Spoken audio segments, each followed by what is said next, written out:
Star Trek Picard, Season 3, Episode 7, Dominion. Well, this episode was a big piece of crap. We didn't really move the story along very much, with the exception of finding out why Vadic is motivated the way that she is. And at the end of the episode, she takes over the Titan.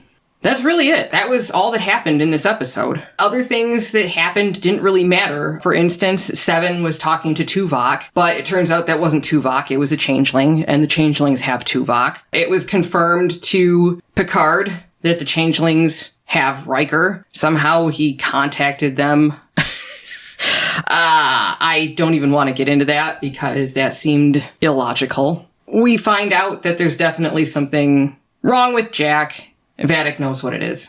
We had another scene of her talking to the Hand, which was tantamount to that first Harry Potter film where Harry discovers that Lord Voldemort is on the back of Professor Quirrell's head. That's how it felt when she was talking to that thing, or that thing was berating her. It felt like Voldemort giving Quirrell a hard time from the back of his head. It was just ridiculous.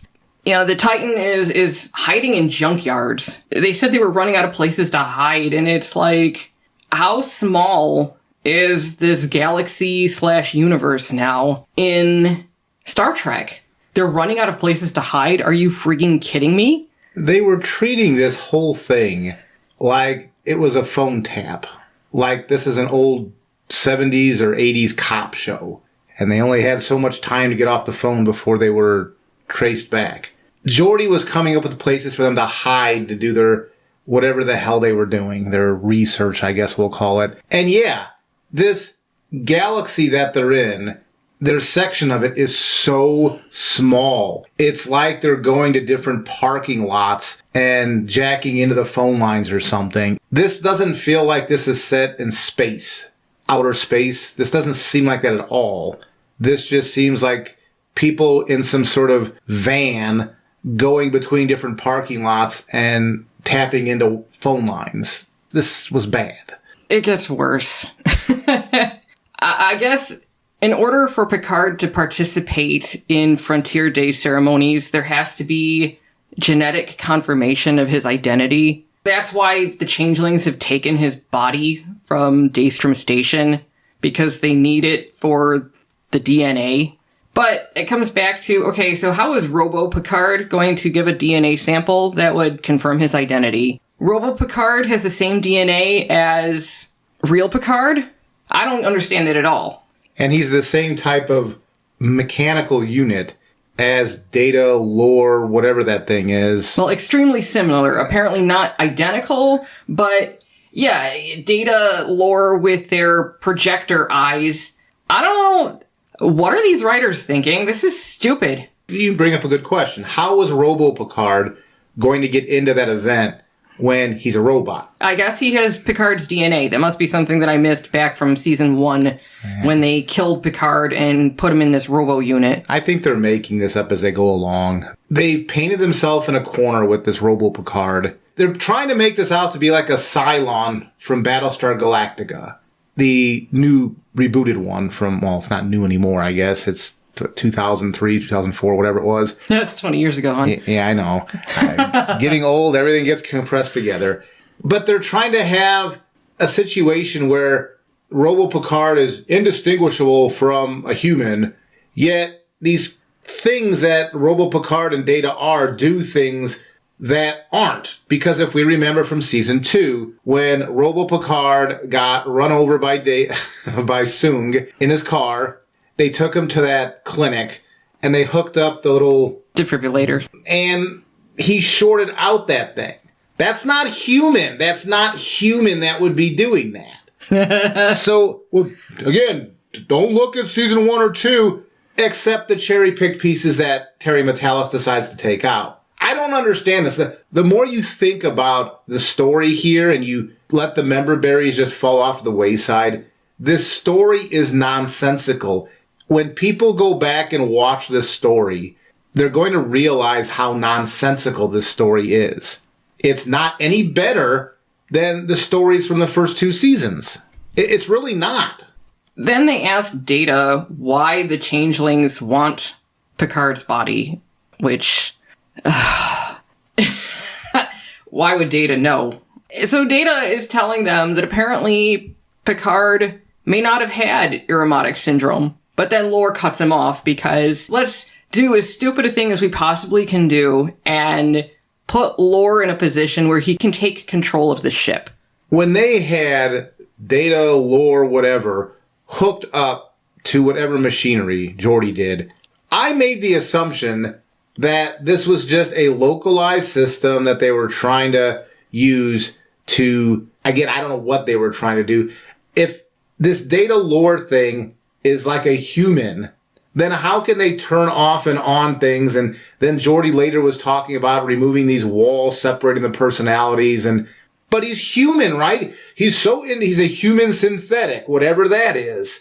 Anyway, they had him hooked up to this computer system. So one would make the assumption this crew should know how dangerous Lore is. And even if it was just Data, you don't know what that Data is. Apparently, whatever they hooked him up to had access to the entire ship's systems. That makes a lot of sense, right? That you would expect that from a master engineer like Geordi LaForge. Yes, they were expecting the ship's systems to somehow integrate the two partitions. However, there's more than two people in this brain, so why there's only two partitions, I don't know, but whatever. Geordi is very upset because he doesn't want to lose Data again, and he's afraid if he lifts the partition between the two sides of the positronic brain that Lore will win and they'll lose Data. And this is just, again, more over-drama for drama's sake. Data's died twice already. This isn't Data. I mean, you just look at the thing, that is not Data. It just isn't. This Data Lore thing and Picard are supposed to be very similar. Picard was going to get into Frontier Day.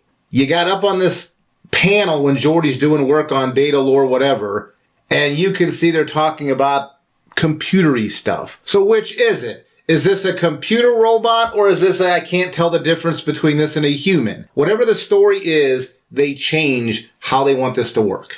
Yeah, and even Geordi's, in narrative, when questioned why Sung would put Data and Lore into the same body like this, Geordi's excuse was that apparently Sung wanted to give Data what he'd always wanted, was to be more human, to give him those human emotions, and just the assumption that the two personalities would merge and we'd have a Data with emotions is just, again, this comes back to very illogical writing. This episode was, I would say, the worst one this season, as far as the logic goes, as far as characters behaving in established behavioral patterns from the past, because many of them did not. This was bad.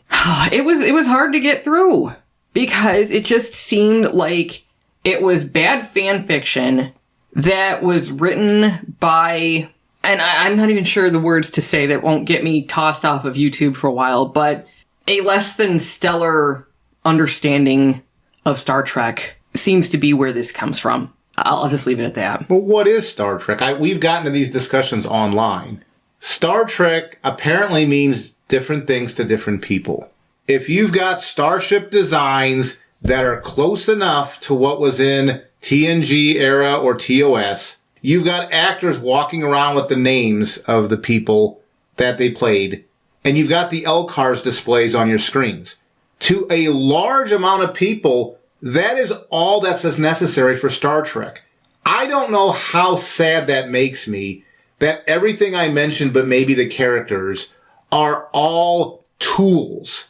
Star Trek was about, it used to be anyway, about humans and the human experience, the human condition. Now people are saying, well, if it's got these designs of these starships, it's got the LCARS panels, that's good enough for it to be Star Trek for me. And if it's using some of the same technobabble, or something that sounds like the same technobabble, that's Star Trek. There's no way to have a discussion with people because they're getting exactly what they want. That has always been Star Trek to them. Who am I to say this isn't Star Trek for them? But I know for me, I'm not getting anything that I used to get from every one of the other Star Trek series. The human connection, the human questions about philosophy, life, existential type stuff. that's not in any of this. The closest they got was Beverly was going to develop something, and Picard was saying something like, well, go ahead and do that, and we'll discuss the ethical ramifications of that later, which was kind of like the Hugh storyline back in TNG, just done a lot worse. Well, we'll discuss that more at the end. We have a scene where Jack and Sidney LaForge are in the turbo lift, and for once you could actually almost see what was going on because the turbo lift seems to be brighter than other areas of the ship for some reason. Maybe that's so you can see the numbers to select where you want to go. But the weird part is she's standing there and he's talking to her and she's thinking to herself, which we can hear, she's thinking to herself, is he flirting with me? And then she's thinking, well, if he touches my hand, then, basically she'll know that he is indeed flirting with her. And so he goes ahead and does it. It's very obvious that he can read her thoughts. We have this confirmed again later when they are fighting Vadic's men. Jack makes a psychic connection with her, and they are fighting like they are a very practiced duo, or even like he's running the show for both of them. Obviously, that's not normal human behavior, and it's very apparent that there's something off about Jack, which comes back around to, is he part changeling? Is he full changeling? What exactly is going on with him? In the turbo lift, when he was reading Sidney's thoughts, at one point his eyes glowed red. She didn't say anything about that, so that must be just something that exists for the viewer alone. She was looking right at him. Yeah, right in the eye. And then the camera, you saw her looking at him, and then the camera looked back at him, but they were still looking at each other, and his eyes turned that orange or red color. We both said, oh, is she finally going to see something there? No, apparently that is just a visual cue for us, the audience, to know something is goofy going on. That reading minds at first, when we were in that scene in the turbo lift, and you started hearing her voice, and I turned to Molly and I started laughing, going, so what is this? We're getting inner monologue now? We had that kind of thing with Deanna when she was communicating with other Betazoids, like with her mother or that guy that she had the brief fling with. That's true. We have seen that kind of thing. That's why I'm like, oh God. As soon as we heard her inner thoughts, I'm like, oh no, he can read her mind. That's where this is going. And sure enough, that's exactly where it went. Picard thinks he knows of a way to get Vadic there. They make it look like the Titan is dead in the water. And sure enough, Vadic takes the bait and a boarding party from the Shrike comes aboard the ship. They fight and fight. The Titan crew loses. Vadic is now in charge of the ship. During all of this fighting, they at one point had managed to capture Vadic. She's telling us all this story about how the Federation had done all these experiments on her. That's why she is the way that she is. Now she's getting her revenge. That was the gist of it. And apparently, the disease that was given to the Changelings in Deep Space Nine, apparently the Changelings did not get the cure. At least not from Starfleet or the Federation. The Penguin explained that a Changeling had stolen the cure and given it to the Changelings. That's how they got the cure for the virus, allegedly. I don't know what to say. And throughout this whole thing, the Penguin was hearing whistling, or she was whistling, and it turns out that that is the tune that the scientist who is experimenting on her sang. They just kept playing it over and over again throughout the entire episode until you finally figured out what it was and where it came from. And that was supposed to be a, oh my gosh, reveal. I didn't care. Yeah, Ooh, 3 blind mice. Who exactly are we making this for? What's the age group of the target market now? Because now they've done Pop Goes the Weasel, they've done 3 blind mice. Oh, what's next week gonna be? The Pop Goes the Weasel was a callback to TNG. I don't know. I don't remember if 3 blind mice had a significance in TNG era. I don't care. At this point, I don't care. The thing I have a problem with, because I know, I'm aware that came from TNG, the Pop Goes the Weasel thing, especially since we talked about it in a previous episode. But the thing that bothers me is that it seems like they took that from TNG, and instead of having it just be this one-off thing between Riker and Data, they now have 3 blind mice as well. They thought this was a great idea, so they're just going to keep replicating that because they, for some reason, think that this is making it more like TNG by replicating this. It's like they failed to understand the meaning behind the original Data trying to whistle Pop Goes the Weasel. That this was a simple human child tune. Whistling, again, is a very basic human activity. And Data was struggling with it, and he wanted to master it so badly because he wanted to be human. In this instance, with the whole Vadic thing and now bringing in 3 blind mice, it's like they failed to understand the reasoning behind using Pop Goes the Weasel in the first place. Somebody might make the argument that the Penguin, when she was talking to Picard and Crusher, was stating that the scientist was doing experiments and somehow changed the nature of changelings to be able to hold a more permanent form.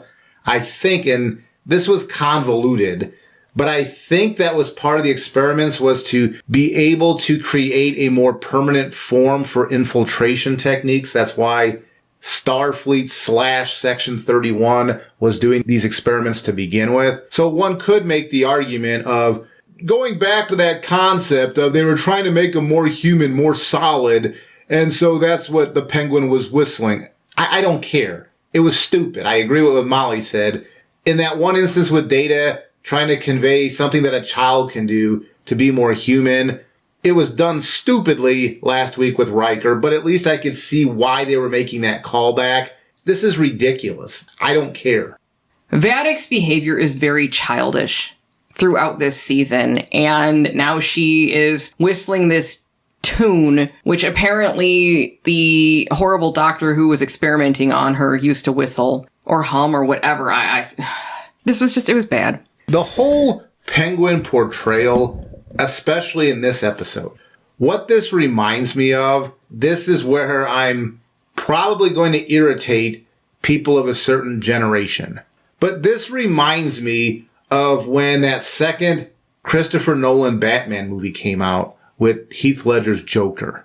And then for like 5 years after that, you had teenage boys dressing up as Heath Ledger's Joker because they thought they were making some sort of statement about society or whatever. This seems to me, this Penguin character in Picard, it just feels to me like this is their attempt at making a Heath Ledger Joker to try to make some sort of social commentary about something. It's failing because it's not doing anything slick. It's just stupid. I don't know a nicer way to put that. It's just stupid. Vadic was a POW. This was called Project Proteus, which was taking place on Daystrom Station. There were 10 changelings involved. The goal was to turn them into weapons so that they could be sent into anywhere, take the shape of that particular species, and not be detected, and I guess disrupt or report back or whatever. I guess Vadic can pass this ability on in exchange for a shorter life and eternal pain. They're doing this in order to get back at those who harmed them. She says that the Federation took her family and now she's going to take yours to Picard. How does that even make any sense? Picard didn't know about this, so why is she so angry with Picard? Or even Beverly. This makes no sense whatsoever. And then, as it turns out, she took the face of her torturer, and we're told that she did this in order to remind herself of her hate. And we're back to childish philosophy. I guess that's the best way that I can put it. Childish philosophy. Because they don't really explore these things very deeply. It's to remind her of her hate. It's so basic and just so superficial. The way they explore these things. I'll get to the rest of it after I finish with the stupid plot. So while this is going on, Geordi is begging Data to come out because Lore is in control of the ship and he's gonna get everybody killed. Picard is asking, are we so fundamentally changed that we would compromise our principles? And I guess that has to do with genociding Vadic and her changelings. Beverly tells him that the moment we allowed her to board, we invited death onto this ship. And again, it's just this amped up drama with low thought. This is the Hugh storyline from TNG again. Yeah. Should we introduce this virus inside the collective to destroy our mortal enemy? This is the same story here. They can't tell... a tell... subset of a story. They can't tell their own story. All they do is strip mine stories from the past. But I'll get back to that in a second. Lore says he just wants survival. Okie dokie then. I don't know why he was even put into this body to begin with. It just seems ridiculous. I'm waiting for the big climax where that body, Data has one arm, Lore has the other, and the arms start punching the face and just keep going at it for like 15 minutes. I'm waiting for that sort of Terry Metalis action. That would be great. Because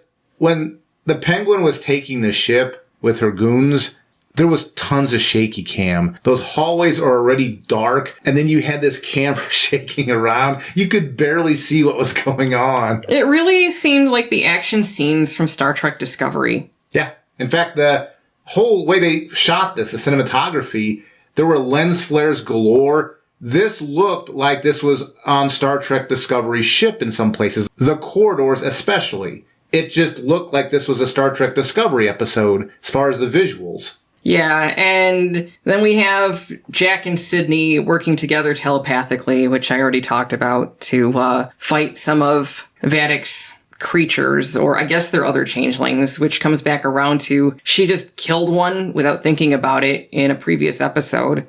This goes against how changelings were in the past, but whatever. When they were working together, fighting, what it reminded me of, and you have to be aware of this or it's not going to resonate with you, but the old 60s Batman, when Batman and Robin were fighting, and that was a cheesy series, Batman would like throw Robin around and stuff. That's what this reminded me of. Yeah. Beverly finds a way to track the changelings. I guess there was some element called Thelonium 847 or something like that.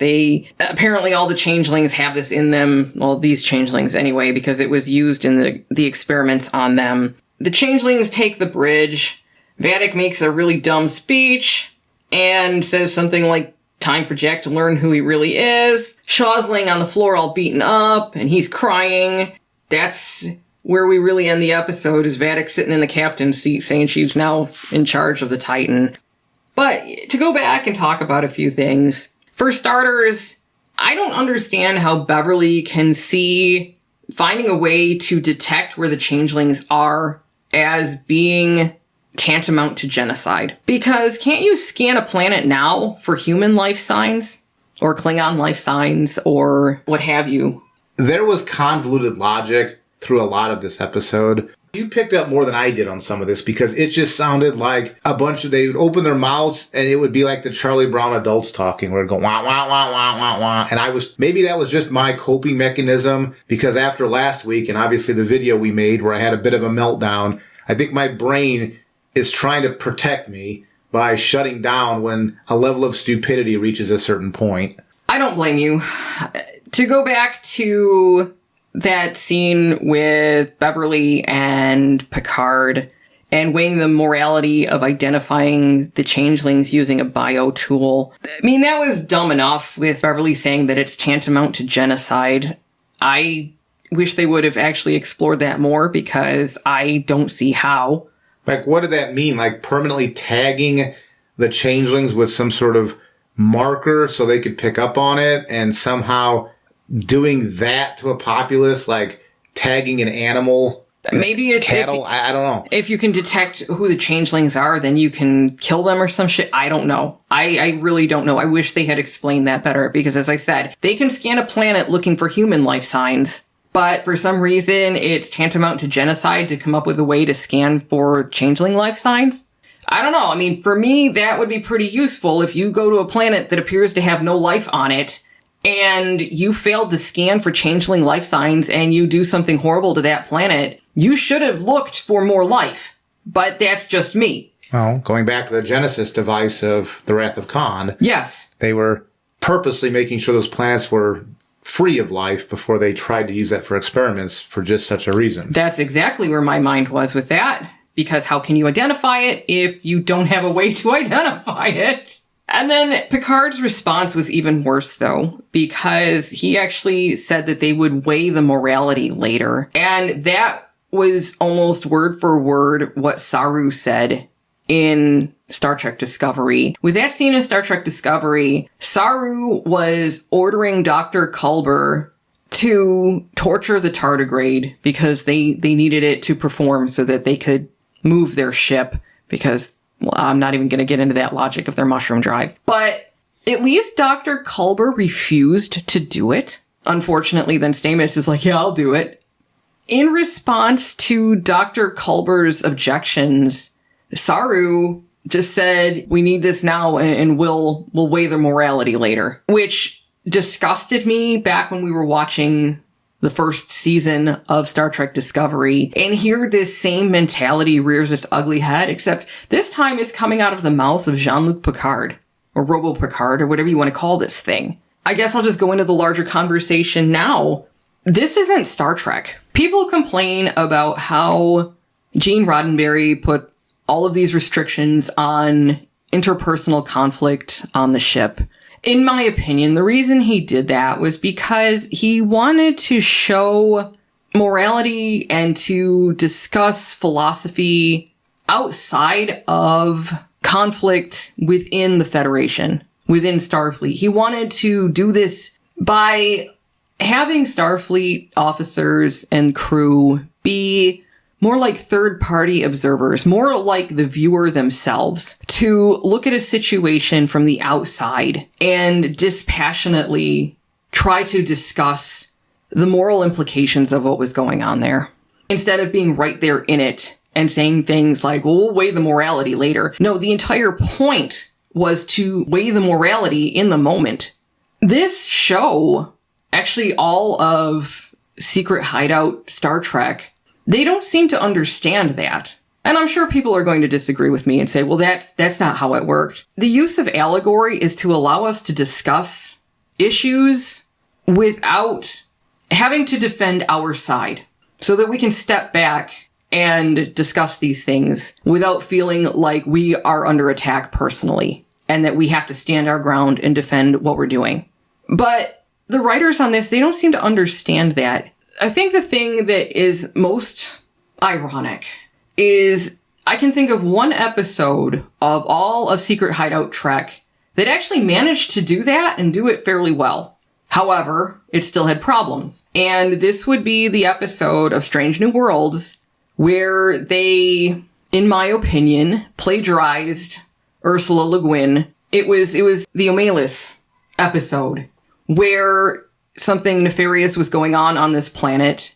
The Enterprise, under Captain Pike, stumbles upon this situation.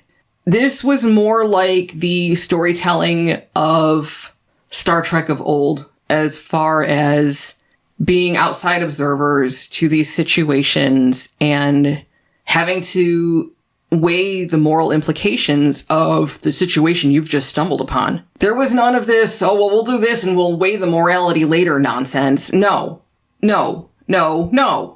This is garbage. If people want to watch something where you have people being experimented on, weaponized, whatever you want to call it, and you like that part of this story, I will recommend to you, go watch Firefly instead. There was only one season of Firefly, and then there was a film that came afterward called Serenity to try to tie up the loose ends of what was left after the series was canceled. And they did a much better job of exploring that topic of experimenting on humans and weaponizing them than this show is doing. So if you like that, you go watch Firefly instead, because it was much better done. This is what Star Trek is now. This is dystopia. This is this Section 31 crap. This isn't just a little piece of this larger Star Trek universe. This is the majority of what Secret Hideout is all about. And I've made comments before that this stuff started way back in Deep Space Nine. And I know people in our comments get all upset with me because I have problems with Deep Space Nine. I do like a lot of Deep Space Nine, but I've got problems with Deep Space Nine.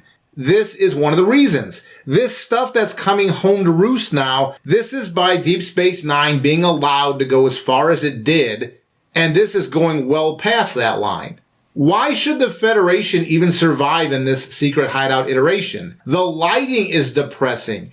It was funny because when Picard and Crusher were talking and they said something like, have we reached a point where, morality doesn't matter anymore or some crap like that? And you and I looked at you and I said, yes, we have. They've reached a point.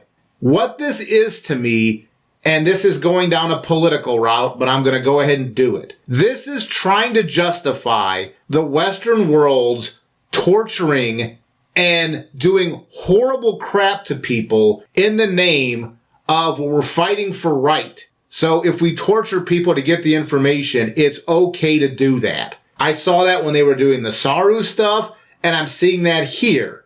And this is all falling back to our current situation, the world we live in now. We already talked about L'Rell given a bomb to be installed as a puppet dictator.